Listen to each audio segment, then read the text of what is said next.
All right.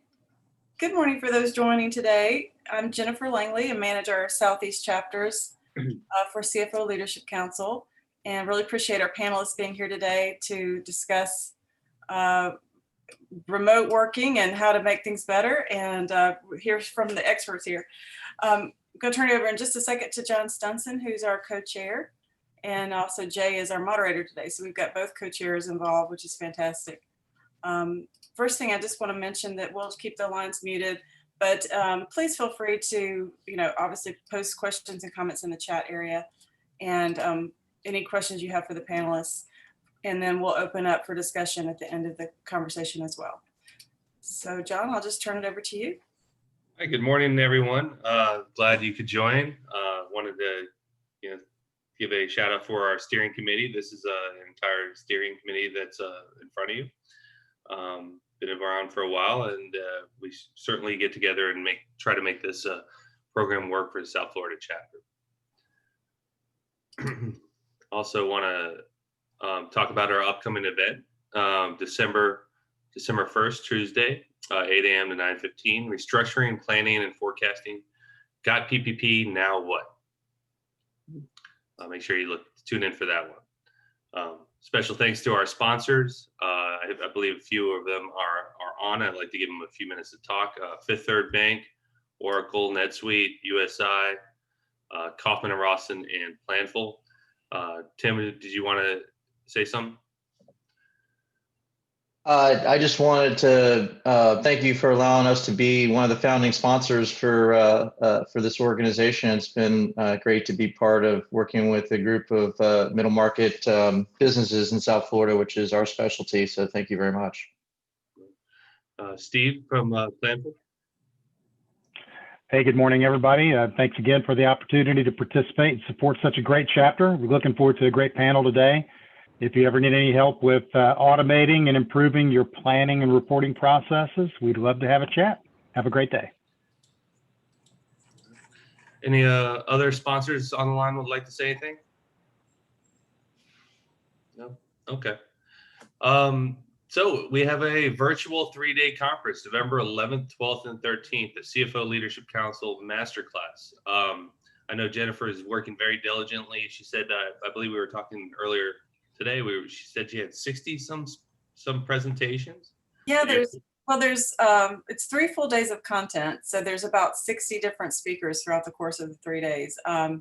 We do have the Peloton CFO and some big brand names there, also Twitter CFO speaking, but then we have lots of other panelists just talking about different topics, and all of it is at CFOLC conference.com. And encourage you to attend. It's free for premium members. So, I attended the conference in Boston. I think it was last year, and I just, it was a wonderful job that you did, Jennifer. And I'm really interested in seeing what a virtual, will be like. It's certainly be interesting. I will tell everybody that the content is absolutely amazing, and you can learn from these amazing CFOs. And I still employ some of the things I learned last year. So I highly recommend you attend that. Some other benefits for joining the CFO Council. Personally, I really like the CFO Connect, where you have access to hundreds of CFOs that you basically can solicit benchmark ideas. And there's a kind of I wouldn't call it a group chat, but it's an email back and forth that people offer up benchmarking ideas, and it's a really good way to kind of get some ideas and get some collaboration going. There's a lot of other benefits. You can see the web portal of other chapters events if that is something you'd like to do. But it's a really powerful program. The networking is fantastic. All right. So now for today's program. Developing and maintaining company culture today. Jay Eisenberg, our CFO, our co-chair here, will be moderating. And I'll let him introduce himself and then the rest of the panel. Thank you, John. Good morning, everybody. Thanks for joining this morning. Hope you're all doing well and safe and healthy. I am the CFO at PSC Miami. We're a casual apparel and accessories manufacturer and distributor, supporting big box retailers and e-tailers nationally. I've been a proud member since the South Florida CFO Leadership Council has been founded. It's a great organization. Enjoy the camaraderie. Look forward to live meetings again one day, although the virtual meetings have been working well. It's certainly an interesting world right now, and that's some of what we're going to talk about today.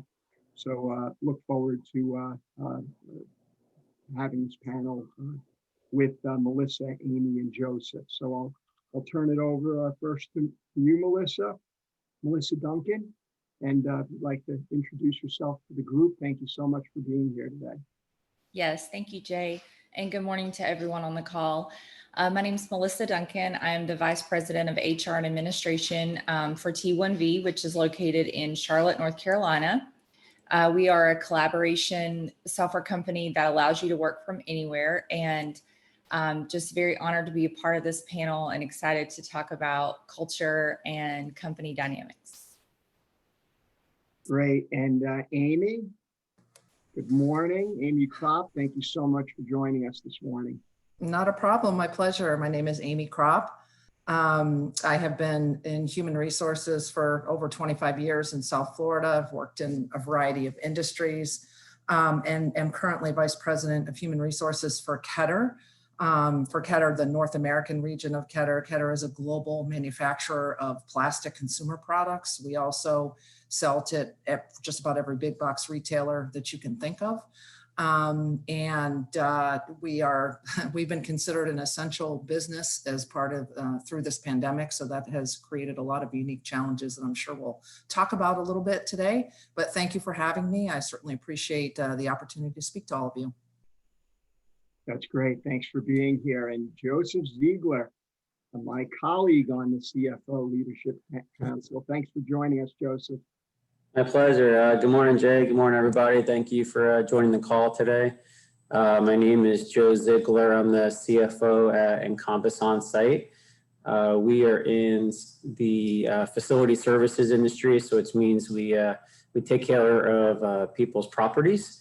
So as we're doing that, we have a lot of employees out and about here in the South Florida region, and look forward to talking a little bit about culture today. Been fortunate to be surrounded by some solid HR professionals over the years who've helped guide my culture hat as the CFO of the organization, so looking forward to spending some time together. Thanks, Joseph. Terrific. So I'll get us started. So we thought a great place to start before we talk about today's funky world is just what are some of the keys to develop and enhance company culture in normal times? And then we'll get to where we are today. So Melissa, would you like to take the first crack at that? Sure. So a couple of the things that we do normally to enhance culture, we have an open door policy. Our CFO or our CEO and CFO leave their doors open. Employees feel free to come and chat and ask questions anytime about anything. We have frequent company meetings where we're very transparent about the state of the company and how your job impacts the bottom line. And then we do a lot of fun things. You know, we're kind of a startup culture feel, and we have all kinds of fun activities that we do regularly, from scavenger hunts to trivia, yoga, things like that, just to keep people interacting and keep different departments, you know, interacting with each other instead of having these silos. Terrific. And Amy, from your experiences and vantage point, and we're not in a COVID world, what are some great tactics to use to have a solid company culture? Yeah, so I've had the good fortune of working for some companies that have had very solid and very strong kind of people-centric cultures. And I think the thing that I've seen be most effective is when, you know, culture is more than just kind of a poster on the wall of the company's values, right? And so it really starts from the top. And so to have leaders be really consistent in word and deed is to me the biggest driver of culture, because people listen to what you have to say, but they will follow what you do. And so that consistency is super, super important. And the other thing I think is to have the culture and the company values really be embedded into everything that you do as a company. So whether it's your hiring practices or it's your performance management processes, I mean, these company values and the culture really needs to be embedded in everything for it to really stick and for people to really, get on board with the company culture. That makes sense. And, saying what you'll do and doing what you say is always important in building credibility. And I've heard that old saying that you've got to tell people things something like 8 or 9 times until they get it. My family says that applies to me at home. So it all makes sense. Joseph, what are some of the things you've seen in normal times to have a solid culture?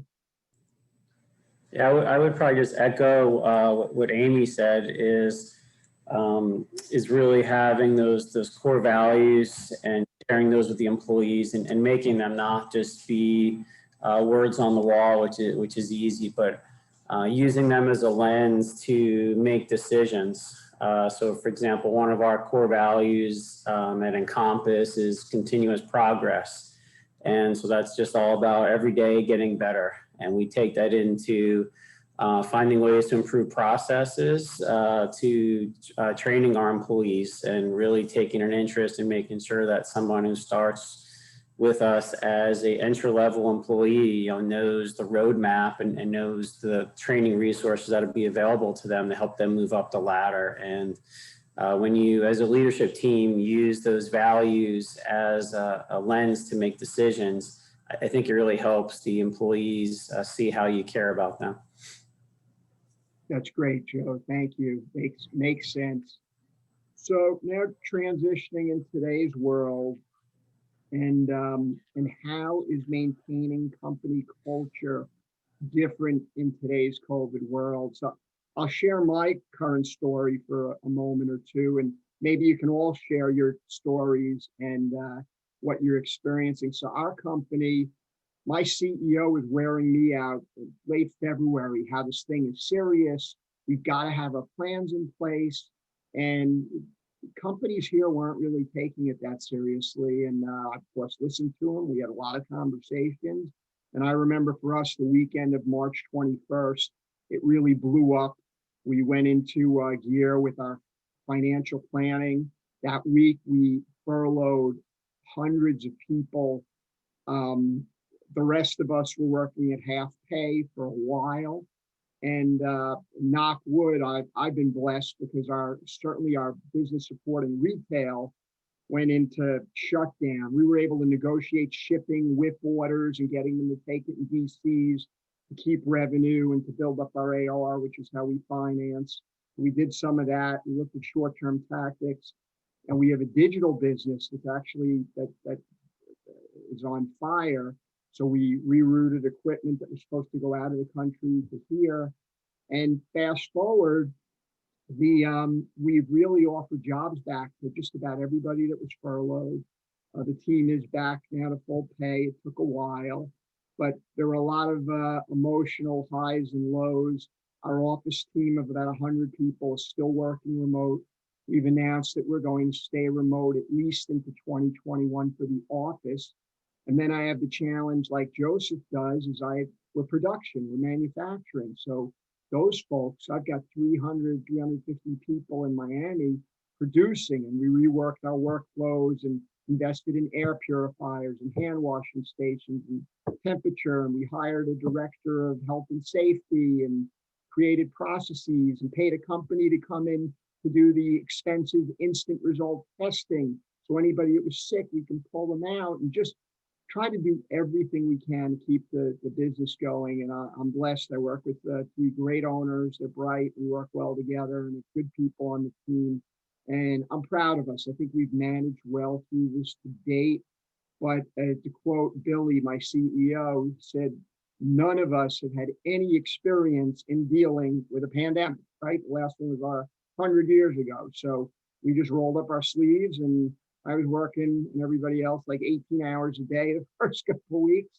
And we figured it out for now, but it's been quite the journey. So anyway, sorry for the monologue, but I just thought stories. I'd like to hear yours, Melissa, Amy, and Joseph, and then we'll get into the questions. So, and again, we want to talk about how today's world's different. So, Amy, I'll go to you first. If you could share a little bit about what you've experienced, and the floor is yours.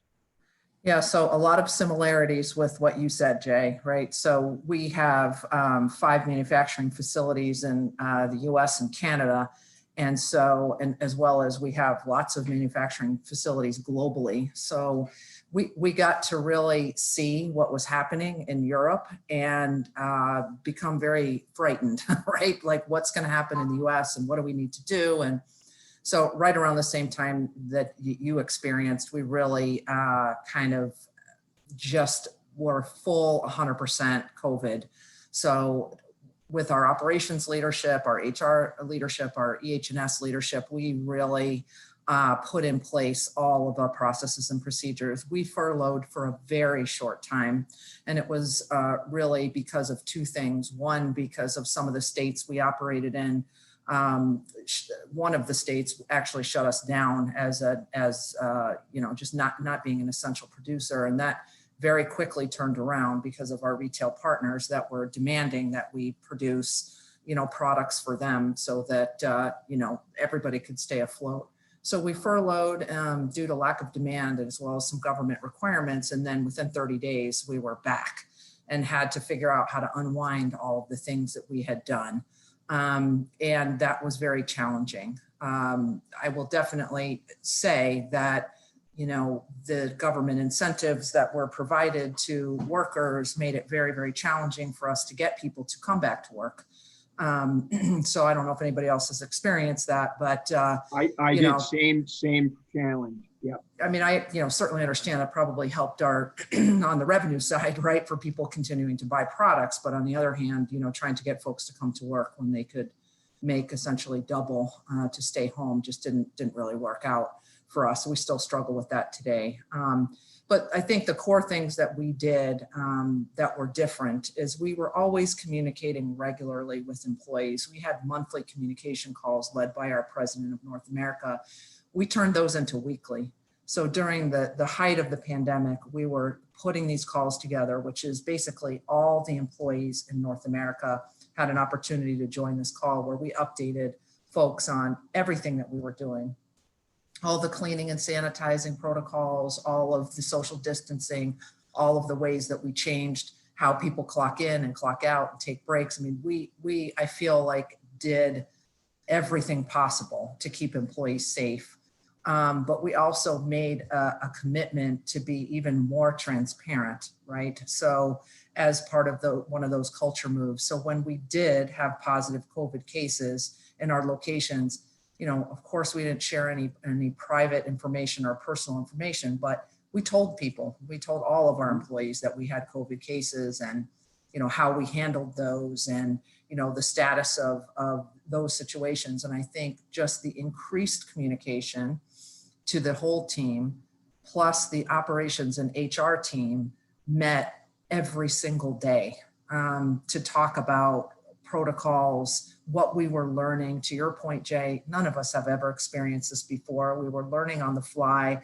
Everybody was researching, you know, CDC and World Health Organization, just trying to understand best practices and what to do. And so we shared that amongst all of our manufacturing facilities and HR.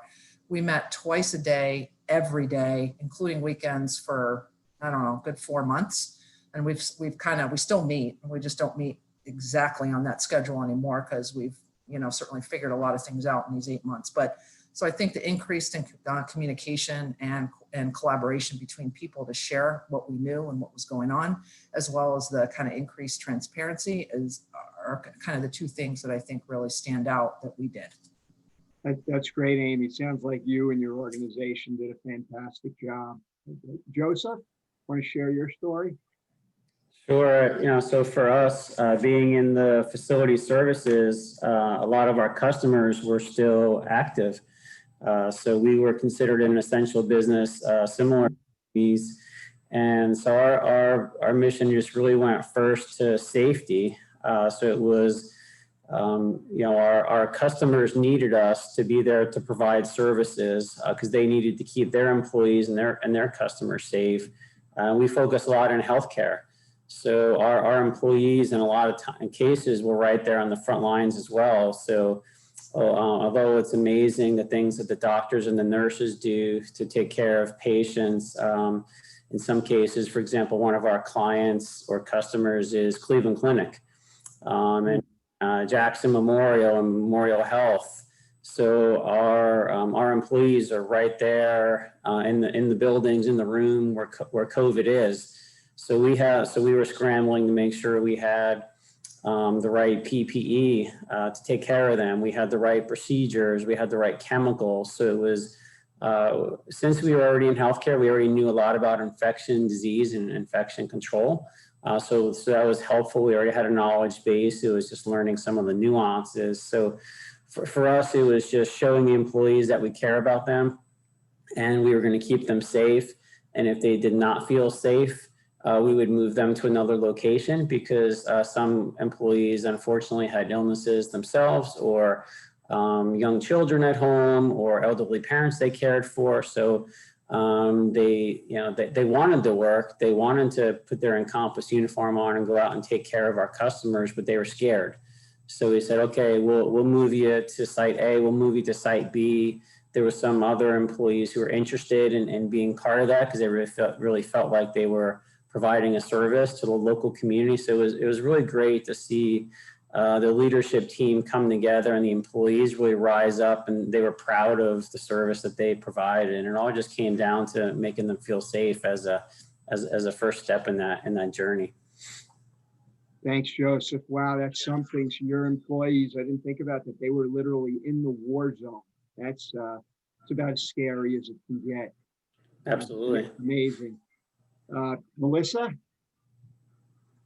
Yeah, absolutely. So we responded to the safety part very quickly, and I felt like we had great safety measures in place. We met a lot as a senior management team for weeks, every single day, kind of like your company, Amy. And we were just on top of it. But our biggest challenge was our software is made for touchscreens. And we very quickly realized that people are not going to want to touch anything ever again. And you had to be in front of the hardware to activate the software. Also, our customer base is education, enterprise, and healthcare. So of course, healthcare really, they dialed back their spending and they are focusing all their funds on COVID relief. Education was all shut down.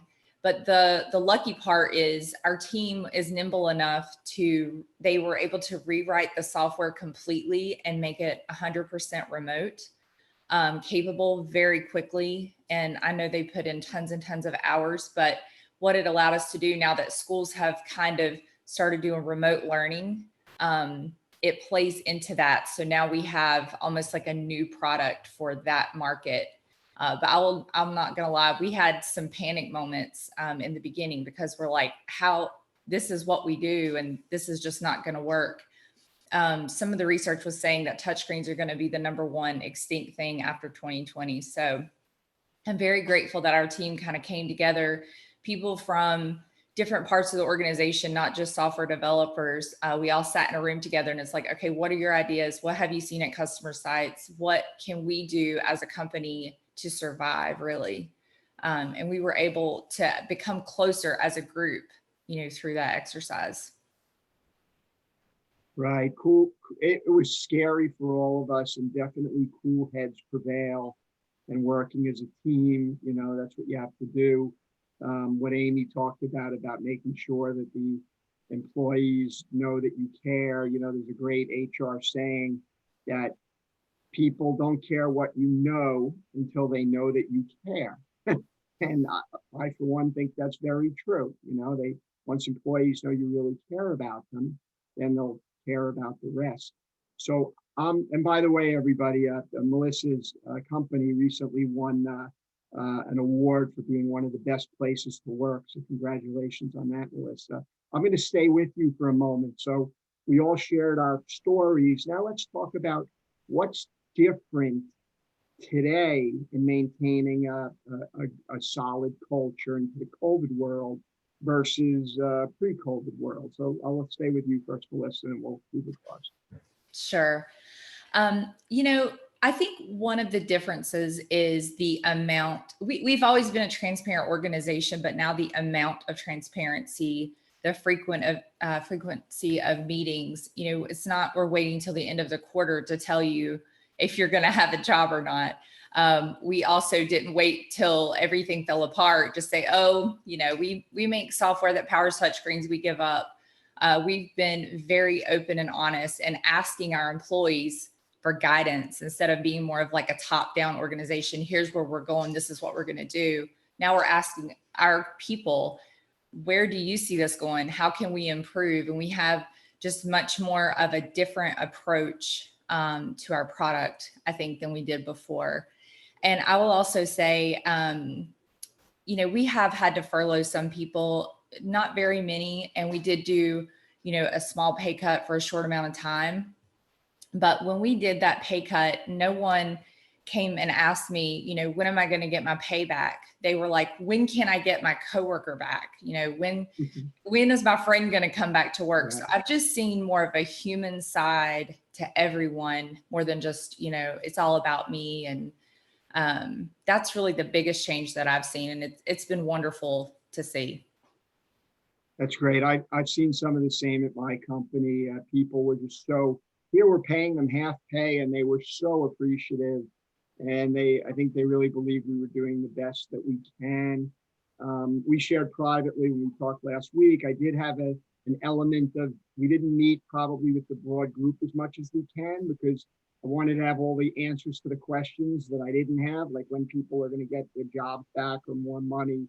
So we paused on bigger meetings, but we were meeting with the leadership team, frequently. So Joseph, coming over to you. Actually, there was a question about your frontline workers in the dangerous situations. Did you do anything with extra pay for those folks that were in like the question from one of the members of the group?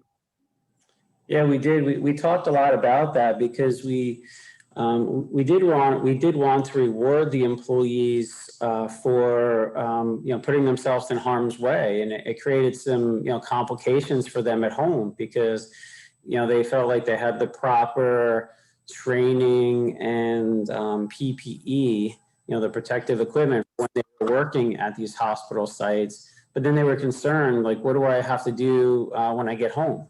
Right. So we had to train them on that. And there were some employees who maybe didn't live with their family members for a month. Maybe they sent their children over to their grandparents' house or something like that.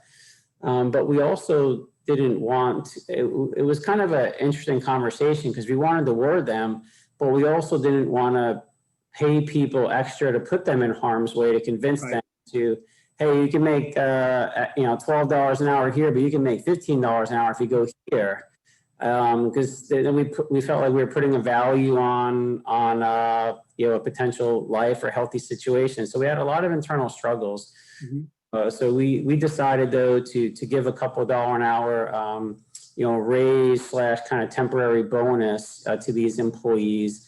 And which would have come 100% out of our profits, or made us even zero on some of those accounts. But I was pleased to say that even though our customers did not need to support us, a good percentage of them did choose to participate in that because they realized just what a Herculean effort these employees were putting on. So it was good to see people just doing the right thing and not being just selfish and caring about profits. So it restored my faith in some businesses down here, which was nice to see.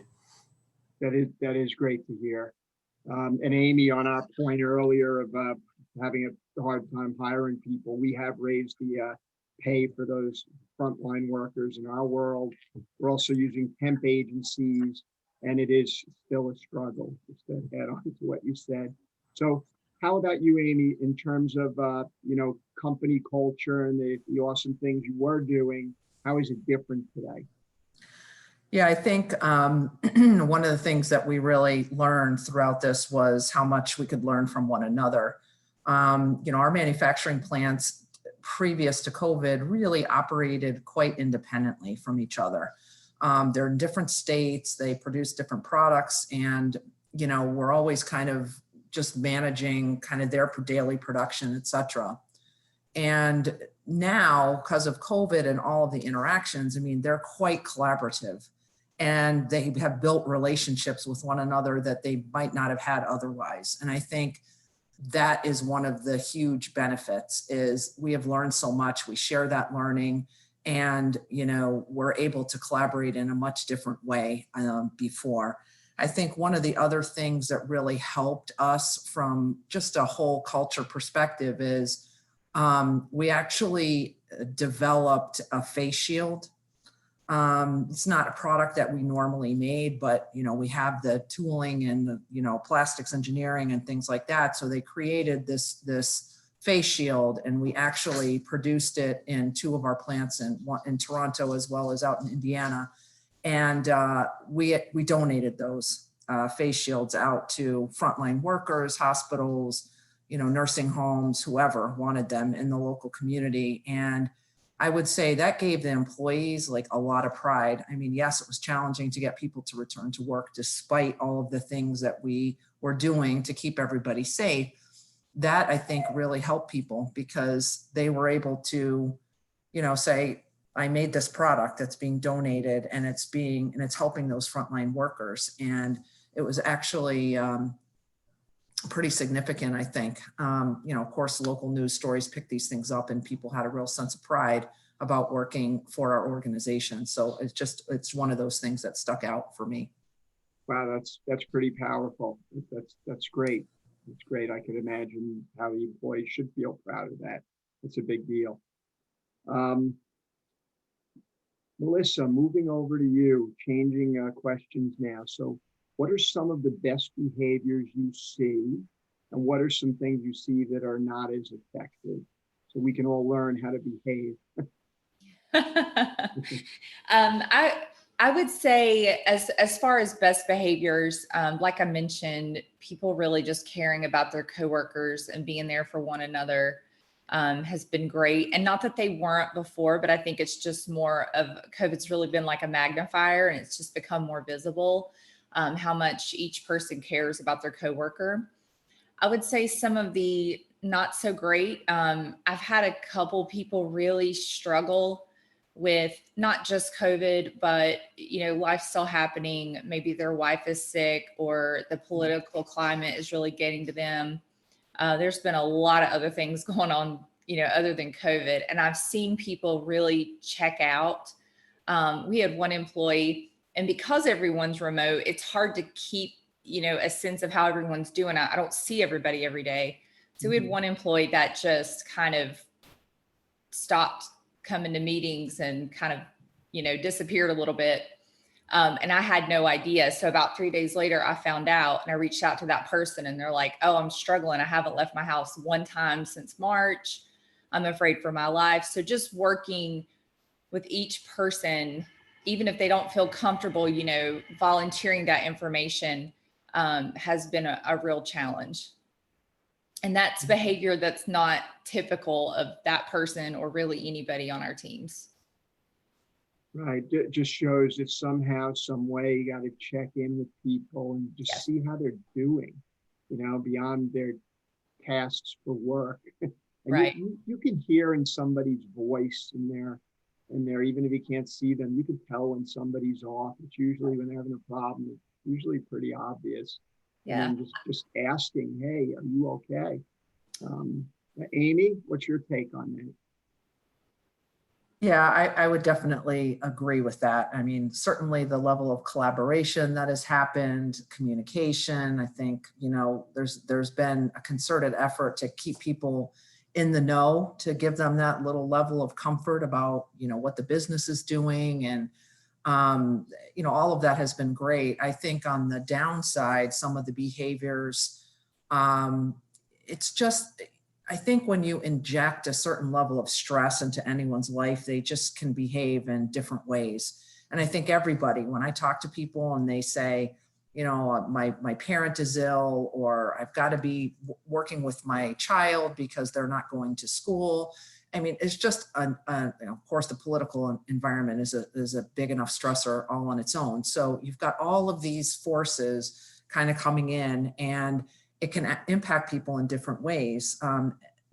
On top of all that, and you know, I have a lot of colleagues who tell me, well, this is a great problem to have, but our demand for our product is really, really high right now. So, and it's nearly impossible to keep up with demand, right? So there's additional pressure from people, all people, to, you know, make the best of the resources that they have, and that can just really trigger just some not so nice, you know, responses from people, or, you know, folks just being not able to manage all the demands that they have on their time. And so, you know, we've worked hard to try to make sure that we support those people. We understand this is a really tough situation that we're in. And making sure people know about, you know, the employee assistance program, make sure the senior leadership team is checking on their people, et cetera, because it's a lot right now. And we want to make sure that people understand that it's okay. And we've got these resources to help them. It makes sense. And you're talking to an audience of financial leaders. So we all know that growth can also be dangerous if not managed appropriately in terms of your cash. And so that's a better problem, but it still has to be managed and certainly can be tricky. So Joseph, changing questions, how often should leaders speak to their teams, and in what forum, in terms of kind of keeping that communication going? Yeah, so what we decided to do as a company was, as the world was changing so just rapidly as we started, everyone was trying to get a grasp of, what does this mean? What do we need to do? What do our customers need? What do our employees need? Similar to what Amy was saying, we as a leadership team, we were meeting every day, twice a day. It was painful for, you know, probably a good month or month and a half, just trying to process all of the information that was out there besides just, you know, running the base business. So we did a couple things. As a leadership team, we were meeting twice a day, and then circling back with our direct teams, either informally or formally. Forced is a strong word, but we strongly encouraged each of our managers to meet with their team formally once a week, and then informally on an individual basis, so that you could have that check-in. And it was in part just to see how everybody was doing, just to share stories and make sure that our employees were doing okay out there. Our individuals in the field, they really have you know, meetings with their team basically every shift. You know, like when a shift starts and when a shift ends, so they kind of meet regularly as just a normal course of business. But then as a leadership team with our broader employee group, we started having calls. We used to just have calls once a quarter. We initially went to once a week. And this was an all hands meeting, you know, with the executive team, you know, via Zoom. You know, really just walking the employees through what was happening, sharing the good news, sharing the bad news, and just providing an open forum for individuals to talk. And people wanted to know, is the company okay? Is my job okay? And what does this all mean? What does it mean for us? Because they cared about the company, they cared about our customers, but at the end of the day, everybody wanted to know, what does this mean for me? And so we were fortunate that we were in an industry and a niche within an industry that our business was solid. So being able to assure everybody, you can go back to work and you can, you know, cross off the financial stress of things was a nice piece. And then I think as employees showed that we cared and we knew what we were doing to the best that we could. I think they felt comfortable that the leadership team was focused on where we needed to, you know, take the business, and they were able to go back to working. And then it was really I would say really rewarding to see how everybody just picked up the pieces and helped each other. So for example, if there was an area manager who was responsible for healthcare, and she now was uncomfortable going into that arena because she maybe had immune deficiency herself or a child at home, other managers, without us even having to ask, just because they cared about the personal situation that this employee was going to, they raised their hands and picked up and pitched in. So it was really nice to see the community just, I think as we showed we cared about the employees, that they just kind of naturally started to care more and be more compassionate about each other. And, you know, we had some single mothers who had children who they, you know, their children were struggling for schooling at home. And so they chose to stay home.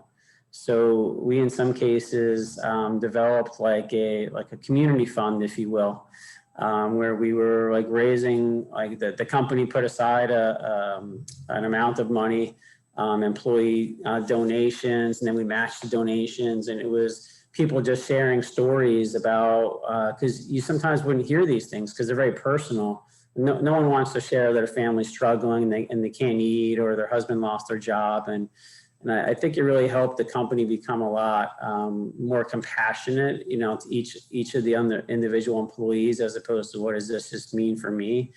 And it was really rewarding to watch that come together. And we just did the best we could to facilitate it. Thanks, Joe. I mean, I was, as we all were initially, you know, I was working my 18-hour days, but I was really lucky. I mean, my children are grown. The youngest ones were in college. And I really felt for the people that had little kids running around at home. I said, I can't imagine. I have the blessing that all I could do is worry about work. That's all I'm worried about. Nothing else. I'm not worried it's up. I got to feed them. I got to keep them busy. It still is got to be so stressful for all of you on the call that are dealing with the big responsibilities at work, managing young children, not to mention, you know, children with special needs. That's even a higher level challenge. I mean, I really feel for all the work or elderly parents, just so much stress in the juggling that people have to still do. Melissa, so how, in terms of communication with teams, now that we're out of the chaotic period, how is it different now from what you were doing? Yeah, I'm doing pulse checks every week. So I send out a little survey monkey. It's usually 4 or 5 questions. I have learned to start each survey with "How are you doing?"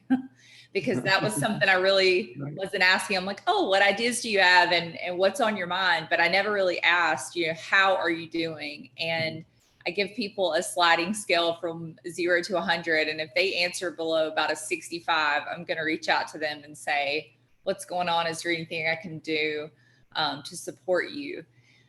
So I would say that's definitely changed. And also with the company transparency in the meetings, we're literally putting dollars on the slides. Here's our break even. This is what we have to do to stay alive. If we are not trending there, we're going to be very open, because I never want, you know, the feeling of fear or someone to feel like we pulled the rug out from under them and they had no idea, you know, what was going on within the company. So just really beefing up what we're sharing, as well as how frequent. And what about town hall meetings? What are you doing about that? We usually just have staff meetings. We have a town hall about once every 6 months, you know, normally. And since COVID, we've been having so many meetings. We actually found out we were having like too many meetings. We didn't have enough updates to really, you know, call for that. But I think that's also because we're a little bit of a smaller organization. Got it. And Amy, what about you? How are you managing town hall type meetings? Yeah, so we are still doing town hall meetings monthly. So during the height of COVID, we were actually doing them weekly because there was so much information to share. So now we're back to monthly. I also do surveys like Melissa. So after every phone call, it's about an hour and 15 minutes town hall, and just we do a meet the leader section where we get to know our leaders on a little bit more personal level. We do a business update, a financial update. There's always HR topics to talk about, et cetera. And then we do a general operations update. So that's the flow of the meeting. But we survey after and always ask people like what, and I've changed the questions up too. What do you want to know? And how do you feel the communication has been? Do you need more or less? And what types of things do you want to hear in the meetings? And so I share, it's anonymous. So I share those results with the senior leadership team so that the next time we have a meeting, some people were asking very pointed questions like, are we going to close this plant? Or are we going to give wage increases? And so, there were times when we didn't answer those questions directly, in front of 250 people, but we at least had a pulse of what the concerns were. Some of the questions we were able to answer directly, and some of them we just kind of handled offline, but at least we had a really good understanding of what the concerns were. And I think it has been very helpful. The feedback from those surveys has always been, yes, there's always, issues that people want to have dealt with, but the response has always been very positive about the level of communication people are getting and the fact that the questions are being considered and answered. But I think it's been helpful, and it's been it will be something that will continue, because it's just, we have lots of locations, and it's the best way that we know how to keep everybody on an even keel and everybody understanding where the company is going. Thanks, Amy. Let's talk about trends with vacation. And I'll start with you, Joseph. It's I think about myself. I haven't taken a vacation day or two this year, but the truth is I don't have anything better to do. So I'm not sure what I would do with it. But what are you seeing with people actually taking some time off? I've found for myself, and I'm trying to lead by example. I mean, for the first couple months, it was crazy. We worked more hours, as most people did here, than we had in most of our professional careers. But after then, I really found that, balance is important. And so we got to work. I just believe in working hard and playing hard. So I've been sure to take a Friday off or leave early on a certain day, or take a Monday off. And even if you did nothing, but go for a drive with the top down, or go to the local beach, or hang out at a friend's house outside, and just do the best you can responsibly. I really think that just from a high level, finding that balance is important, and doing something you enjoy, whether that's working out, whether it's eating, whether it's having a cocktail by yourself or with friends, hopefully not by yourself, but or a Zoom happy hour we were doing with friends. But I really think it's important to find that balance for yourself, because if you're not keeping yourself right, it's hard to be a leader within your respective organization and stay calm and level-headed and be able to lead. As far as our employees, I think we found that a lot of people just aren't naturally taking their vacations because they didn't have summer plans. They maybe didn't have to travel to take their kids back to school. So we kind of noticed that informally, and we actually implemented some reporting. So it's been implemented by our HR team, which we call people operations at Encompass, and they actually send reporting out to the managers to say, hey, here's the PTO that your team has. Here's how many days that are left. Please start encouraging Melissa to take her PTO, and using that as a way to engage with the employees. And so sometimes I just have a good conversation going through that, but really trying to encourage them to do that. We typically would have a policy where PTO does not carry over. So we've been having some discussions in cases where employees that maybe need to work a little more, if we're gonna bonus them out somehow, or come up with some adjustment to that. So I think we're just gonna look to be more flexible than we had in the past. But right now we're kind of in the mode of, all right, we got a couple months left here. Let's start to encourage people to use their time and take that break, that mental break they need. Thanks, Joe. I'll try to take some of your advice. Melissa, do you want to comment on that as well? Absolutely. So my company has an unlimited PTO policy. Once you've been there for a year, you can, we call it personalized PTO. So you can work with your manager to determine, do you have your job done? Can you take some time off? With that said, no one accrues time. So you don't have time really allotted to take. So it's hard for me to know exactly, how much time people are taking in comparison to the year before, because since you have this unlimited set of hours, we don't really track it anywhere. So I'm finding I don't know that that'll be the best way to do it going forward. We may change that. But like Joe, I do encourage people to take time off, especially if they come to me and they're struggling or they have things going on outside of work. Instead of muddling through, take a couple of days for yourself. Especially right now, we're in a much better place than we were a couple months ago. And take that time, turn off your phone, and just take care of yourself. I think that is absolutely critical. And because we have been so busy, I don't want to see, burnout, or maybe next year, everyone in the whole company take, a couple months off when things maybe get back to normal. Makes sense. Thanks, Melissa. Amy, changing gears, how are you managing recruiting and onboarding new employees during this current world? Yeah, so that's a really big question. I would say, the recruitment process for kind of the hourly, warehouse production workers is just very, very challenging. So we have had to actually look at pay, not on a temporary basis. We did do, like Joe had mentioned, we had given appreciation pay during COVID, but we really weren't able to staff at some of our plants. So we just actually implemented a permanent pay increase for production workers. And so once that happened, we were able to recruit a little bit more effectively using some, tools like Indeed and virtual job fairs and, Facebook and all those kinds of things. So the jury's still out about whether it's going to be effective, because we just did it recently. But we're hoping that we can, staff more appropriately. On the professional side, our organization has always been, people work in different locations.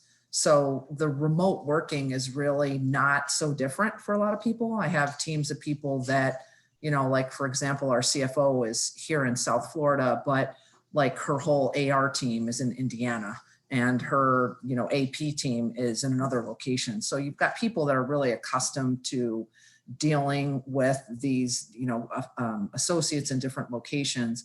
We actually put together an onboarding plan last year, which was really just a template for leaders to use to help them kind of sort out the process with each of their people. And it's been super, super effective.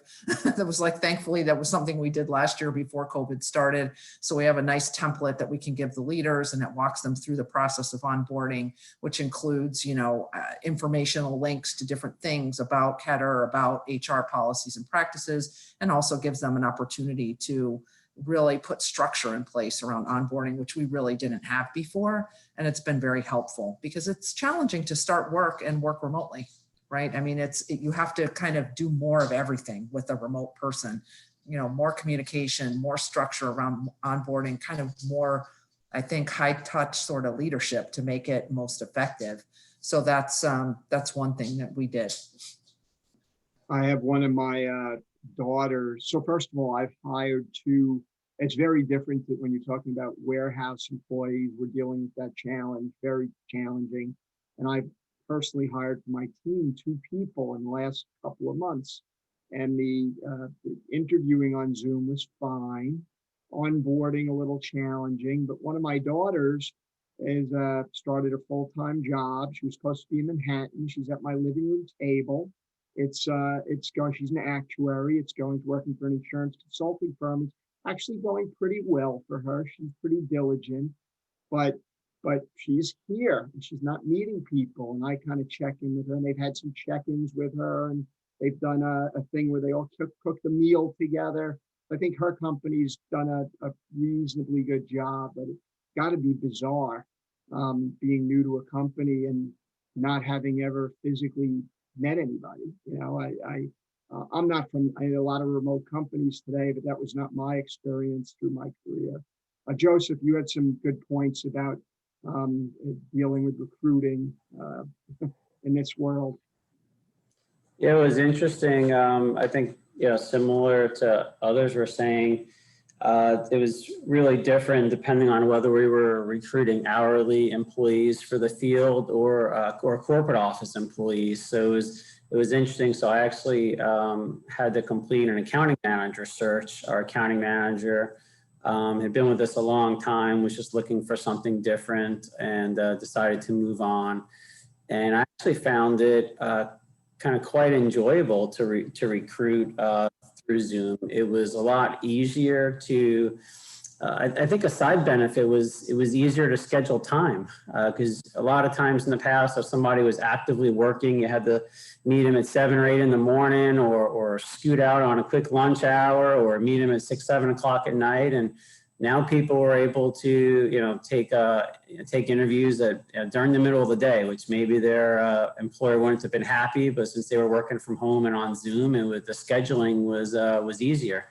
And they probably had a tie on and were sitting in their shorts, and it was, so I didn't make anybody stand up, but it was, I was always curious whether they had the full suit on or not. So from a corporate perspective, I think the logistics were a little easier. I personally never liked phone interviews. I always preferred in person. And I found that, I think meeting somebody through Zoom was for me close enough. I was able to get a good gauge on their energy and their, I thought their fit or their values, that they could bring to the team. And one of the things for us, I think we were fortunate that as a result of COVID, there was a really solid accounting manager who was recently in transition, because he was working for like a food service provider who is, their main customer was hospitality and restaurants. So their business ramped down, and a really quality individual was on the market and available immediately. And that wouldn't have probably happened. So we had someone give notice, and within a 2-week period, we were able to, within a week, we recruited, onboarded, and they were able to train. Now the onboarding process was interesting. We had already kind of shifted from a paper-based onboarding to electronic. We were using something called Jazz HR. So that was, so we were already electronic, so we didn't have a lot of issues. We didn't have any issues with having to scan forms, email forms. Everything was online already. So onboarding for us was, the transition was relatively simple from a technology perspective. But then it was interesting to train somebody. You were training somebody through Zoom, and looking at them on one screen and showing them another screen and pulling up an Excel schedule or a closing schedule. So it was interesting, but the one experience I had from a corporate perspective was pretty successful. For the field perspective, since we were an essential business, and in some cases, we would, a project would come in and we'd have to hire 20 or 30 people. Our people operations team were still in the office. And we were basically just applying the CDC guidelines to our office, and had everybody spaced out, and temperature checks when you come in the building, and hand sanitizer and wipes everywhere. But we were still, for our hourly staff, still recruiting kind of the old fashioned way, one person at a time. And just one thing we did different was, instead of having each individual touch the computer, we were touching the computer for them, to do the onboarding. But they were still physically coming into our office and providing paperwork. But that was in part because of their skill sets. A lot of them did not have the technology's ability to apply online, or maybe didn't have a smartphone or things like that. So we just kind of adjusted to the environment and whatever it made sense for the different types of employees. Thanks, Joe. I see we're approaching 9 o'clock, so I'm going to jump to our last question, and then some final thoughts from each of you before we open it up for any questions to the audience. So Melissa, I'll start with you. If you can comment on how are you preparing to bring any office workers or workers that have transitioned to remote back? What's that look like in your company? Yeah, we've actually already brought most people back that need to be back. I do have some folks I would like to see them more, but I've encouraged everyone, even folks who can easily work remotely, like our software team, please come in like 1 to 2 days a week. If you don't come in when you're on Zoom, share your camera, like get some face-to-face time, because it's really good for everyone.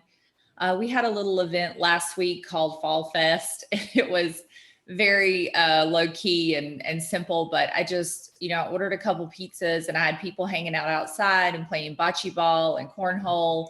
And you can wear your mask if you feel most comfortable, or if you're off by yourself, you don't have to. But I just want people to kind of get back together again, whether it's work or kind of informally.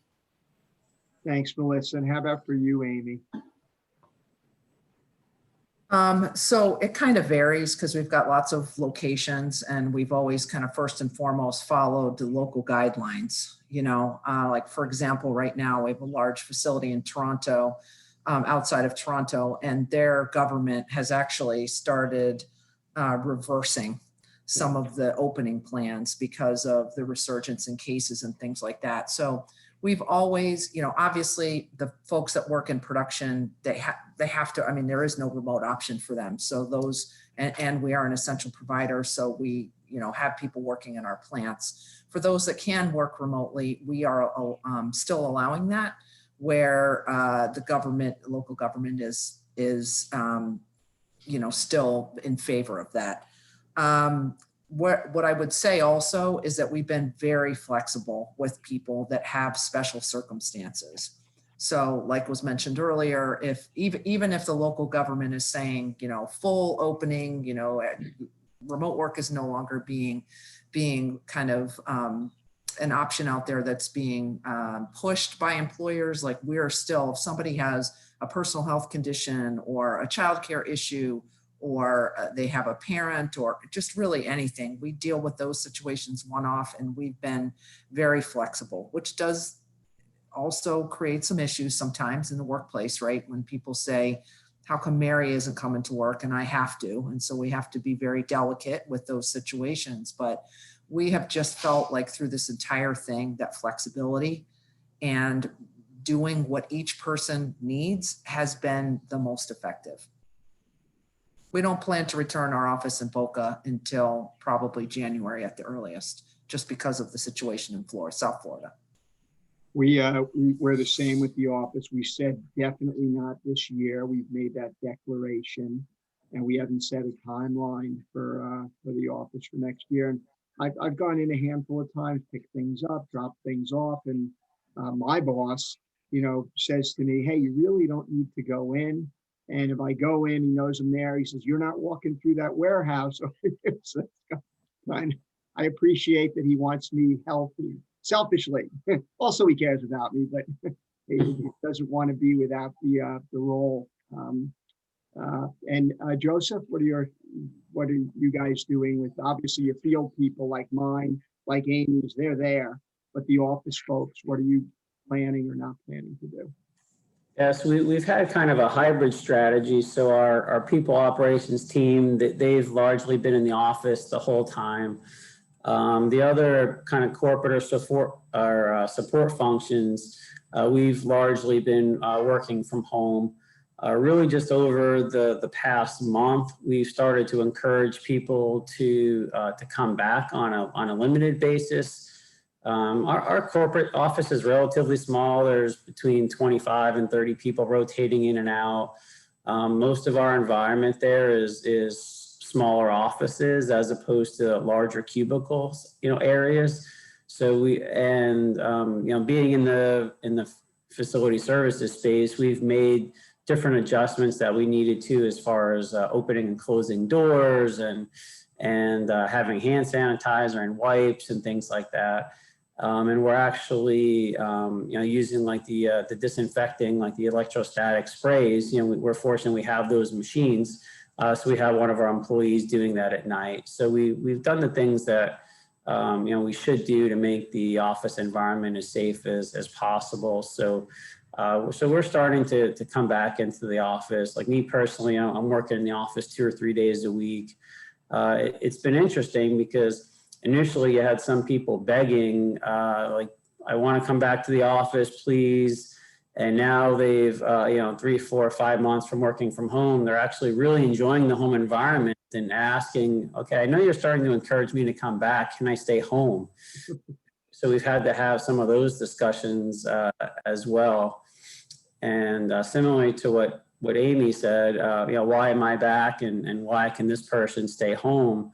We've just said, hey, look, we're not sharing personal stories, but just be happy that we're being compassionate to our employees and feel fortunate that you don't have a situation that necessitates that. So, just instead of complaining why you get and I don't get, just appreciate the fact that we're trying to be compassionate and be flexible for our employees, because maybe one day you're going to need, something like that as well. So that's kind of helped adjust some of the nuances, because there's conversations like that pop up. It's one good thing about being remotely is there's a lot less water cooler talk around the office. So it helps avoid some discussions sometimes as well. That's true. And certainly there's the convenience of you give up your commute, you have a little more time for, whatever it is you enjoy. There's an element of casual. I won't show you my shorts, but they're on. And I will say that we've hired, we're a pretty collaborative company, and we're probably more skeptical of moving to remote. We had some people that would do it a day a week for circumstances, and we could make that work. But now you mentioned it, Joseph, we've hired some great people, because we've been blessed to be in a decent financial position. There's some really good talent out there. And a couple of people we hired are out of state. Because we've gotten comfortable with being remote, we pulled the trigger on bringing in some roles where they're not going to be here. Even after COVID, they're living in another state, and we've made the decision that we're good with that. We wanted these people and we'll make that work. So that was a change for us.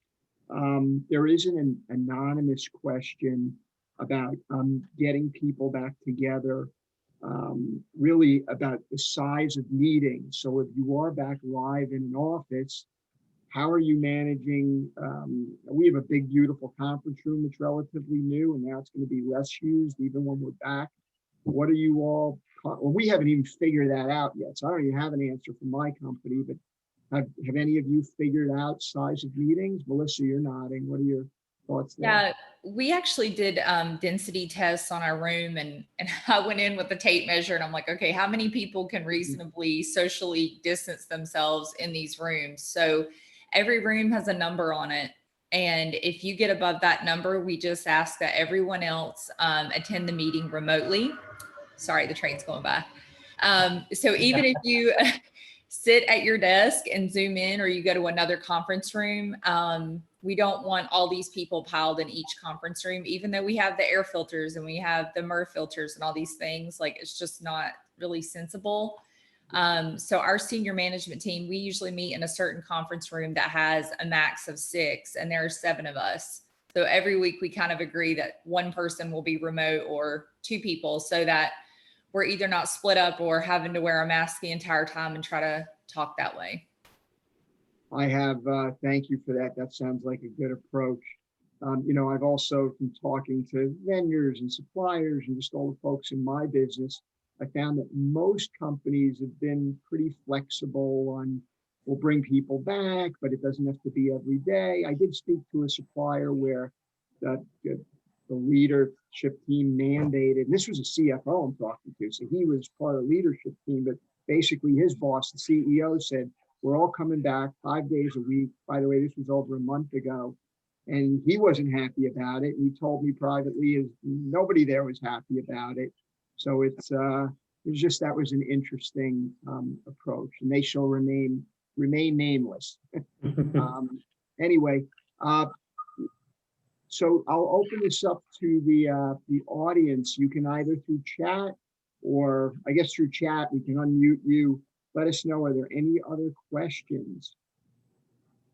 While I'm waiting, let me say to Melissa and Amy and Joseph, thank you so much. Great job. It's a pleasure doing this with you, and I appreciate you sharing your experiences and wisdom.